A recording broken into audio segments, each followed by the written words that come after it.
अच्छे लोग दुखी क्यों रहते हैं और पाखंडी लोग हमेशा खुश क्यों रहते हैं, इसके दो कारण हैं। दोनों ही कारण मैं आपको आज बताऊंगा।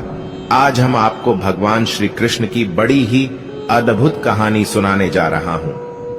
एक नगर में बीमार स्त्री रहती थी। उसकी 3 छोटी छोटी बेटियां थीं। जवानी में ही उसका पति गुजर गया।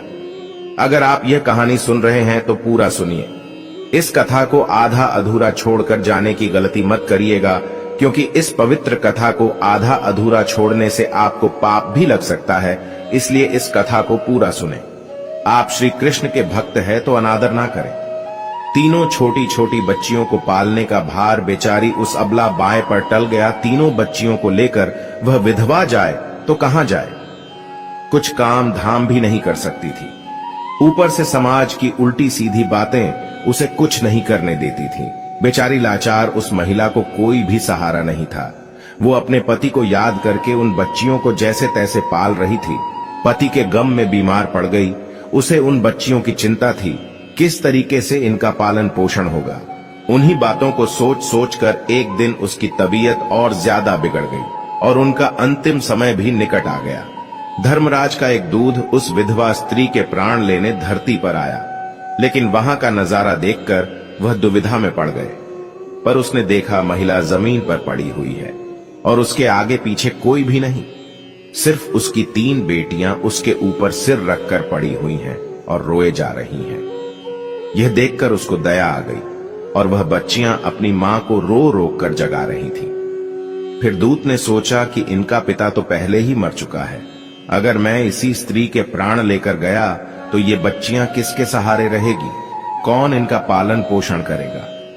ये सोचकर वह देवदूत उस स्त्री के प्राण लिए बिना ही लौट गया। धर्मराज कहते हैं, तुम तो उस स्त्री के प्राण लेने गए थे, फिर खाली हाथ कैसे आए।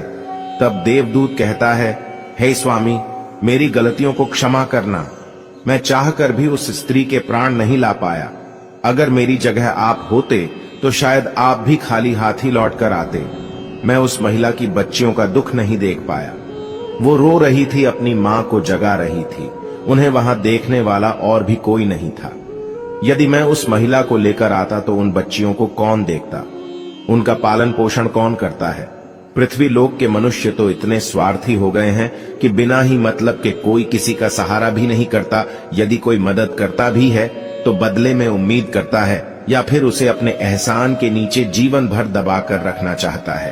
देवदूत कहता है कि स्वामी, उस महिला को थोड़ा और समय दिया जाए ताकि वो अपनी बच्चियों को पाल पोस कर बड़ा कर सके। देवदूत की बात सुनकर धर्मराज डांटते हुए कहा, ईश्वर की बनाई गई सृष्टि में ना कोई एक क्षण घटा सकता है।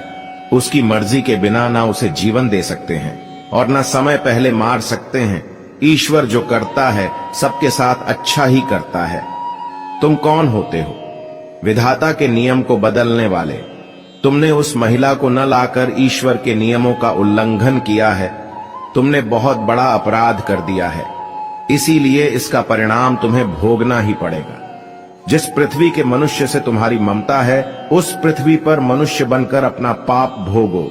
देवदूत कहता है कि हे स्वामी, धरती लोक से मेरा उद्धार कब होगा और कैसे होगा। धर्मराज कहता है, धरती लोक पर जाकर तुम अपनी मूर्खता पर 3 बार खिलखिलाकर हंस लोगे, उस समय ही तुम्हारा उद्धार हो जाएगा। इतना कहकर धर्मराज ने उस देवदूत को धरती पर धकेल दिया और धरती पर मनुष्य शरीर में आ चुका था। उसके शरीर पर वस्त्र नहीं थे। धरती लोक का एक नियम भी है, जो मनुष्य जन्म लेता है उस समय वह नग्न ही रहता है। देवदूत ने जन्म तो नहीं लिया और वह निर्वस्त्र ही एक सड़क के किनारे पड़ा रहा। ठंड से ठिठुर रहा था। वहां से एक मोची गुजर रहा था। वह मोची अपने बच्चों को ठंड से बचाने के लिए कपड़े लेने जा रहा था। रास्ते में ठंड से ठिठुरते एक नग्न व्यक्ति को देखकर उस मोची को दया आ गया। उसने अपने बच्चों को तो कपड़े नहीं लिए, लेकिन इस देवदूत को कपड़े और कंबल जरूर खरीद लिए और कपड़े लाकर उस देवदूत को दे दिए। देवदूत कहने लगा, भाई, आपने मुझे कपड़े देकर मुझ पर बहुत बड़ा उपकार किया है, लेकिन कपड़े देकर आपने मुझे ठंड से तो बचा लिया, लेकिन मेरे पास ना कोई घर है और ना कोई परिवार है और ना ही कोई भोजन का साधन है। तब मोची बोला, है भाई, तुम मेरे घर चलो, मैं तुम्हारा सारा खर्चा उठा लूंगा। और वह मोची देवदूत को लेकर घर पहुंचा। उधर मोची की पत्नी ने देखा है, उसका पति तो बच्चों के लिए कपड़े लाने गया था, कपड़े तो कुछ लाया नहीं, उल्टा एक आदमी को घर बुला लाया है। पत्नी अपने पति से झगड़ने लगी और उसे भला बुरा कहने लगी। यह देखकर वह देवभूत बहुत जोर जोर से हंस पड़ा। मोची पूछा, अरे भाई तुम हंसते क्यों हो, ऐसा क्या देख लिया आपने? तब देवदूत ने कहा, भाई मेरी हंसी का रहस्य मैं आपको नहीं बता सकता, समय आने पर मैं तुम्हें स्वयं ही बता दूंगा। देवदूत मोची के घर में रहने लगा और कुछ ही दिनों में उसने मोची का सारा काम सीख लिया। देवदूत के द्वारा बनाए गए जूते और चप्पल खूब बिक रहे थे। कुछ ही दिनों में मोची धनवान बन गया। दूर दूर तक उसके जूते फेमस हो गए थे। यहां तक कि राजा महाराजा भी उससे जूते बनवाने का आदेश देते थे। जब वह देवदूत उसके घर आया था, उसकी किस्मत बदल गई थी। धन की कोई भी कमी नहीं रही, सब कुछ अच्छा चलने लगा। एक दिन की बात है, राजा का एक सैनिक चमड़ा लेकर उस मोची के पास आया और बोला, देखो हमारे महाराज इसी चांद के बने जूते पहनना चाहते हैं। ये चांद बड़ा कीमती है, तुम ठीक से एक जोड़ी जूते तैयार कर दो और ये चांद खराब नहीं होना चाहिए। इस बात का विशेष ध्यान रखना कि इस चमड़े से सिर्फ जूते ही बनने चाहिए, भूल से भी इसकी चप्पल मत बना देना। राजा का सैनिक देकर चला गया। उधर मोची ने भी देवदूत को समझाया कि देखो राजा वाली बात है, इसमें कोई गलती मत करना, चमड़ा भी बहुत कम है, इसलिए चमड़ा खराब नहीं होना चाहिए। जूते की वह कहकर गया है तो जूते ही बनवाना, गलती से यदि चप्पल बना तो जटिल से भी जटिल सजा देगा। मोची के इतना समझाने के बाद भी देवदूत ने चमड़े की चप्पल ही बनाई। चप्पल देखकर मोची की सांसें फूल गई। वह देवदूत को डांटने लगा, यहां तक कि डंडा लेकर उसे मारने के लिए दौड़ा और कहने लगा, अरे मूर्ख, तुझे बार बार समझाया था कि जूते ही बनाना, लेकिन तूने चप्पल बना दी। अब राजा हमें छोड़ेगा नहीं, तू भी मरेगा और साथ में मैं भी मारा जाऊंगा और वह मेरे पूरे घर वाले को फांसी लगवा देगा। मोची को अत्यंत दुखी देखकर देवदूत एकदम से खिलखिलाकर हंसने लगे। मोची बोला, अबे मूर्ख आदमी, काम बिगाड़ कर हंस रहा है। वो देखो जूते लेने राजा का सैनिक आ गया और बोला, हे मोची भाई, कल जो मैं चमड़ा देकर गया था उसके जूते मत बनाना, चप्पल बना देना, क्योंकि राजा साहब अब इस दुनिया में नहीं रहे हैं और यहाँ का प्रथा है कि मरने वाले व्यक्ति को चमड़े की चप्पल पहनाकर अर्थी पर लिटाया जाता है। दूसरे दिन एक बुढ़िया के साथ 3 लड़कियां मोची की दुकान पर आई थी। उनकी शादी होने वाली थी और वे तीनों अपने लिए जूतों की नाप देने आई थी। देवदूत ने तीनों लड़कियों को पहचान लिया कि ये 3 वही लड़कियां हैं, वही जिनकी मां को ना ले जाने के कारण आज मैं अपने किए की सजा भोग रहा हूं। और ये लड़कियां काफी बड़ी हो गई हैं, लगता है अच्छे घर में पली बड़ी मालूम पड़ रही है। बुढ़िया कहती है, हां बेटा, बचपन में इनकी मां चल बसी, इसलिए इनको मैंने अपने पास रख लिया। मेरे पास करोड़ों की दौलत है और दुर्भाग्य से मेरा कोई नहीं है। इनको मैंने अपने पास ही रख लिया। मैंने इनको पढ़ाया लिखाया और अब इनको बहुत ही अच्छे खानदान में इनका विवाह करने जा रही हूं। लड़कियों का भाग्य देखकर देव दुख सोचता है, परमात्मा जो करता है अच्छा ही करता है। अगर इस समय उनकी मां नहीं मरती तो यह भूखमरी और दरिद्रता में पड़ी रहती।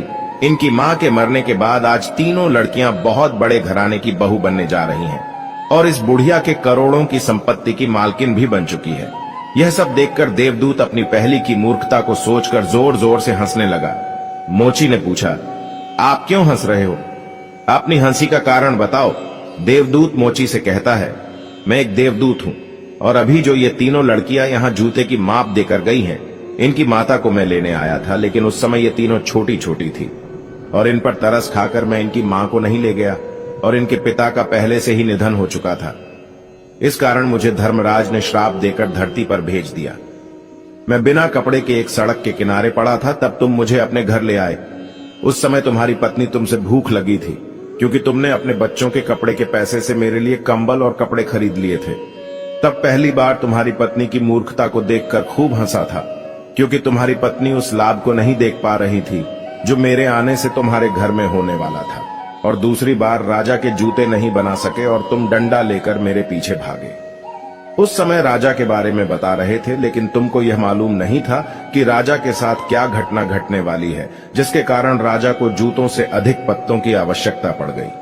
कई बार ऐसा होता है, हम चीजों को देखकर या सोचकर दुख मनाते हैं जो हम उसे देख नहीं पाते और वह जो होने वाला होता है। कई बार परमात्मा हमारी अच्छाई या भलाई के लिए हमारे साथ बुरा करता है, पर हमें उसे देखकर भगवान को कोसते हैं। हम उस अच्छे के लिए नहीं देख पाते जो हमारे साथ भविष्य में होने वाला है। कई बार हमारे साथ वर्तमान में अच्छा होता है तो हम बहुत खुश होते हैं, लेकिन हम यह नहीं देख पाते कि भविष्य में क्या होने वाला है। हमारे साथ दो तरह की घटना होती है, अच्छी और बुरी, लेकिन हमें हमेशा यह सोचना चाहिए ये भगवान जो करेगा वो अच्छा ही करेगा। ये सोचकर हमें आगे बढ़ना चाहिए। अच्छे लोग दुखी इसलिए रहते हैं क्योंकि अच्छे लोगों के साथ बाद में अच्छा हो सके, और दूसरा कारण यह है कि अच्छे लोग हमेशा ईश्वर के साथ जुड़े रहते हैं, और इनको ईश्वर से जुड़ा रहना भी जरूरी है कि उन पर दुख आते रहना चाहिए। अंत में देवदूत मोची को सब कुछ समझाकर वापस धर्मराज के पास चला गया। इस वीडियो को बोलते समय कोई त्रुटि हो तो मैं क्षमा चाहता हूं। उम्मीद है कि आपको यह वीडियो अच्छा लगा होगा। अगर आप श्री कृष्ण के सच्चे भक्त हैं तो वीडियो को लाइक जरूर करें, क्योंकि लाइक करने से आपको पुण्य प्राप्त होगा। और जो लोग भगवान पर विश्वास करते वो कमेंट में जय श्री कृष्ण जरूर लिख दीजिए। धन्यवाद। मिलते हैं एक न्यू वीडियो के साथ, तब तक अपना ध्यान रखना।